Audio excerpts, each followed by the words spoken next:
பயிற்சி. இது வேற எங்கேயுமே சொல்லித்தரதில்லை. உலக சமுதாய சேவா சங்கத்தின் மூலமாக உலகம் ஃபுல்லாக சொல்லித்தராங்க. வேற எந்த அமைப்புகளும் இந்த பயிற்சி கிடையாது. மற்ற தியான பயிற்சிகளோ உடற்பயிற்சிகளோ ஆசனங்களோ வந்து நிறைய அமைப்புகள் இருக்காங்க. ஆனால் இந்த இன்னைக்கு நீங்கள் கற்றுக்கக்கூடிய பயிற்சி வந்து வேற எங்கேயுமே கற்றுக்க முடியாது. நீங்கள் மாணவர்களில் மட்டும்தான் கற்றுக்க முடியும். அந்த மாதிரி சாமிஜி நிறைய பயிற்சிகள் கொடுத்துருக்காங்க. அதில் ரொம்ப உச்சகட்டமான பயிற்சின்னு சொல்லலாம். சாமிஜி வந்து மாணவர்களுக்கெல்லாம் வந்து நீங்கள் என்ன பயிற்சிகள் கொடுக்குறீங்களோ கொடுக்கலையோ, சில முதுநிலை பேராசிரியர்கள்லாம் வெளிநாட்டில் போய் படிச்சு அப்போ வாய்ப்பு கிடைச்சதுன்னா நீங்கள் இந்த காயத்தை மட்டும் மக்களுக்கு கொண்டு போய் சேருங்க அப்படின்னு சொல்லியிருக்காங்க. அப்படிப்பட்ட ஒரு முக்கியமான ஒரு பயிற்சி இந்த காயகல்ப பயிற்சி. சரிங்களா? இந்த பயிற்சி எடுத்தவங்க யாராவது இருக்கீங்களா? காயகல்ப பயிற்சி ஸ்கூல்ஸ்ல வெரி குட்.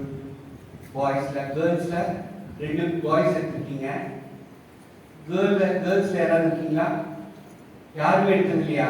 ஸ்கூல்ல நீங்களா பொள்ளாச்சியில தானே படிச்சிருக்கீங்க. மோஸ்ட் ஆஃப் ஸ்கூல்ஸ்ல நம்ம பயிற்சிகள் கொடுத்துட்டு இருக்கோம். ஒரு வேலை எடுத்துருக்கலாம், எடுத்தீங்கனாலும் பரவாயில்ல. இன்னைக்கு நம்ம அந்த பயிற்சிக்குள்ள போகலாம். அந்த வார்த்தை யாராவது கேள்விப்பட்டிருக்கீங்களா? பயிற்சி எடுக்கலன்னா பரவாயில்ல, காயகல்பம்ங்கிற வார்த்தை யாராவது கேள்விப்பட்டிருக்கீங்களா? தெரியாது இல்லைங்களா? காயகல்பம்ங்கிறது ஒரு வகையான ட்ரீட்மெண்ட் சொல்றாங்க. ஆயுர்வேதால அதுக்கு ஒரு ட்ரீட்மெண்ட் இருக்கு.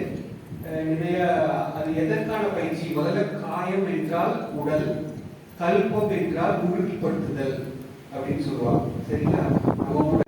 சொல்றாங்க ஜீவகாந்தம். அந்த ஜீவகாந்தம் தான் நம்ம எல்லாத்தையும் இயக்கிட்டு இருக்கு. சரிங்களா?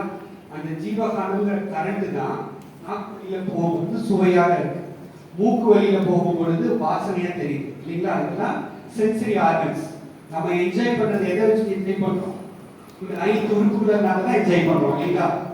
டேஸ்ட் பண்ணி என்ஜாய் பண்றோம், ஸ்மெல் பண்ணி என்ஜாய் பண்றோம், பார்த்து என்ஜாய் பண்றோம், கேட்டு என்ஜாய் பண்றோம், டச். இந்த 5 உணர்வுகள் வழியாக என்ஜாய் பண்றோம். இது எப்படி நடக்கும்னா ஜீவகாந்தம் தான் அந்த உறுப்புகள் வழியாக போகும் பொழுது தன் நிலையில் மாற்றம் அடைந்து தன்மாற்ற சரித்திரத்தை பற்றி சாமிஜி நிறைய உங்களுக்கு கிளாஸஸ்ல வரும் சொல்லியிருப்பாங்க. ஸோ மாற்றம் அடைஞ்சு அது நம்ம என்ஜாய் பண்றோம் சென்சரி ஆர்கன் மூலியமாக. அப்போ அது மட்டும் இல்லாம இந்த ஜீவகாந்தம் என்பது புலன் இயக்கங்கள். இதுதான் அந்த 5 சென்சரி ஆர்கன். மன இயக்கம், மைண்டு, யோசிக்கிறோம், திங்க் பண்றோம், ஞாபகம் வச்சுக்கிறோம், கிரியேட்டிவிட்டி, இந்த மாதிரி மைண்ட் ரிலேட்டடா உள்ளதையும் நம்ம இந்த ஜீவகாந்தம் தான் நடக்குது. அதுக்கப்புறம் உடல் இயக்கங்கள், கை கால்கள் அசைக்கிறோம், ஹார்ட், லங்ஸ், இன்னர் ஆர்கன்ஸ்லாம் ஒர்க் ஆகுது, உள்ளுக்குள்ள எவ்வளவோ ஹார்மோன்ஸ் சுரப்பிகள்லாம் சுரந்துட்டு இருக்கு. இதுக்குமே ஜீவகாந்தம் தான் அடிப்படை. அப்ப இந்த ஜீவகாந்தம் எப்படி உற்பத்தி ஆகுது? உயிர் சுத்துறதுனால வரக்கூடிய ஒரு வெறிவலை தான் இந்த ஜீவகாந்தம் சொல்றோம். இதெல்லாம் உங்களுக்கு புரியுமான்னு தெரியல, பிடிக்குமான்னு தெரியல, இருந்தாலும் நீங்க வேற வழியே இல்லை.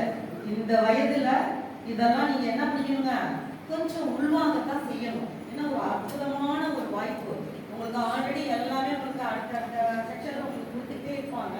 ஆனா இந்த பயிற்சி ரொம்ப ரொம்ப ரொம்ப உன்னதமானது. நம்ம வாழ்க்கையை என்ன பண்ண போதுங்க, புரட்டி போடுற மாதிரி. இவ்வளவு நாள் வாழ்ந்த வாழ்க்கை ஒண்ணு, இனிமேல் வாழ போற வாழ்க்கை அது வேற மாதிரி இருக்கும். அப்ப அந்த வாழ்க்கையை நீங்க என்ன பண்ணுங்க, அர்த்தத்தோட வாழணும், அர்த்தத்தோட வாழணும், நிறைவா வாழணும். அதற்குரிய பயிற்சி தான் காய கல்ப கலைன்னு ஒரு உணர்வான கலை. இன்னொரு கேள்வி கேட்கிறேன், நமக்கு பிடிக்காத விஷயம் 2 இருக்கு. என்ன பிடிக்காதுங்க நமக்கு? பிடிக்காத விஷயம் சொல்லுமா? நமக்கு பிடிக்காத தைரியம் சொல்லுமா? படிக்க சொன்னா பிடிக்காதா? அது எல்லா பள்ளி கல்லூரியிலையும் சொல்ற டயலாக். அப்ப நம்ம இந்த ஏஜ்ல நம்ம எதுக்கு வந்திருக்கோம்னு தெரியல. இன்னொன்னு, அது வேண்டாம், வேற நீங்க படிச்சிருந்தா ஆகணும், வேற வழியே இல்லை. அட்வைஸ் பண்ணா பிடிக்காது. இன்னொன்னு, உங்க பேரு என்னமா? கிஷோர். உங்க பேரு விக்னேஷ். இப்ப கிஷோர் மாதிரி விக்னேஷ் இல்ல, விக்னேஷ் மாதிரி கிஷோர் இல்லைன்னு சொன்னா பிடிக்குமா? கம்பேரிசன் பிடிக்குமா? பிடிக்காது. அப்படி என்ன சொல்லலாம்ல? சும்மா உட்கார்ந்துட்டே இருந்தா நம்ம சாப்பிட்டு தூங்கிடுவோம். நமக்கு அட்வைஸும் பிடிக்காது, கம்பேர் பண்ணாலும் பிடிக்காது. அப்ப நம்ம வாழ்க்கை எப்படிங்க வாழணும்? யார் சொல்ற அளவுக்கு இல்லாம வாழ்ந்து காட்டணுமா இல்லையா? அதுக்குரிய ஒரு கலையை தான் இன்னைக்கு நீங்க கத்துக்க போறீங்க. நமக்குள்ள ஒரு சின்ன ஒரு டீல் வச்சுக்குவோம். இந்த பக்கம் எல்லாரும் போவாங்க வருவாங்க, அதெல்லாம் நமக்கு தேவையில்லை. கொஞ்சம் அலர்ட்டா இந்த கேம்பஸ்ல இவங்க என்னதான் சொல்ல வர்றாங்கன்னு பார்ப்போன்னு நீங்க இருந்தீங்கன்னா உங்க லைஃப் பின்னாடி யாரும் உங்களுக்கு அட்வைஸ் சொல்ல வேண்டியது இல்லை, கம்பேர் பண்ணவும் வேண்டியது. அழகா நம்ம வாழ்க்கையை வாழ்ந்துட்டு போயிட்டே இருக்கணும். இந்த பயிற்சிக்கு பேர் என்ன சொன்னாங்க? காயகல்ப கலை. இது யாருதுன்னா சித்தர்களுடைய கலை. சித்தர்கள்னா இந்த உலகத்துல வாழ்ந்தவங்கலாம் அவங்களுக்கு இறப்பே இருக்காது. கிஷோரை கேட்போமா, உங்களுக்கு எவ்வளவு நாள் இந்த உலகத்துல வாழணும்னு ஆசையா இருக்கு?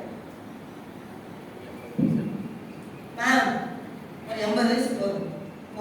அதுக்கப்புறம் இந்த உலகத்துல நான் வாழ்ந்து என்ன பண்ண போறேன் அப்படின்னு நீ சொல்லுப்பா. ஒரே டைலாக் சொல்லக்கூடாது, நீ சொல்லுமா. பரவாயில்ல, நான் கேட்ட பதில் டக்குன்னு சொல்லிட்டாரு, நீங்க எல்லாம் தப்பிச்சிட்டீங்க. 100 வயசு செஞ்சு நான் 100 வயசு மட்டும் இந்த உலகத்துல வாழணும்னு சொல்றாங்க. 120 ஆண்டுகள் வாழக்கூடிய கெப்பாசிட்டி நம்ம எல்லாருக்கும் இருக்கு. அதுக்குரிய கலையை தான் நம்ம தெரிஞ்சுக்க போறோம். அவங்களுக்குலாம் இறப்பே இருக்காங்க. சித்துன்னா உயிர், உயிரை உணர்ந்தவங்களுடைய கலை. ரொம்ப நாள் இந்த உலகத்துல அப்படின்னு ஹிஸ்டரி எல்லாம் சொல்றாங்க. 3000 வருஷம் வாழ்ந்தது, 500 வருஷம், 300 வருஷம்லாம். பழனிக்கு பேத்தீங்களா, போகர்லாம் சரி பார்த்துருக்கீங்கல்ல, அவங்கெல்லாம் சில சித்தர்கள்லாம் ஜீவ சமாதி ஆயிடுவாங்க. அவங்களுக்கு உடல் மட்டும் இருக்கும், உயிர் மட்டும் இருக்கும். ஆனா உடல் இயக்கம், மன இயக்கம் எல்லாம் இருக்காது. பாடியில மைனூட்டா என்ன பண்ணிட்டு இருக்குங்க, அப்படியே ரொட்டேட் ஆகிட்டே இருக்கும். ஆனா நோ யூஸ், பாடி நல்லா இருக்கும், அவ்வளவுதான், வேற ஒண்ணுமே பண்ண முடியாது. இயக்கங்கள் இல்லாம இருக்கும். ஆனா நம்ம இயக்கத்தோடயும் இருக்கணும், நீண்ட நாள் இருக்கணும்னா என்ன பண்ணணுங்க, இந்த கலை. உங்களை நம்பி யார் இருக்காங்க? அம்மா அப்பா இருக்காங்க. அதுக்கப்புறம் யார் இருக்கா? அடுத்தது நீங்க இப்படியே இருக்க போறது இல்ல. அடுத்தது நீங்க என்ன பண்ண போறீங்க, லைஃப்க்கெல்லாம் போறீங்க. உங்களுக்கு பின்னாடி நிறைய பேர் உங்களை நம்பி இருக்க போறாங்க. அவங்களுக்கெல்லாம் நீங்க நல்லது செய்யணும்னா உங்க உடல், உங்க உயிரை நீங்க என்ன பண்ணிக்கணுங்க,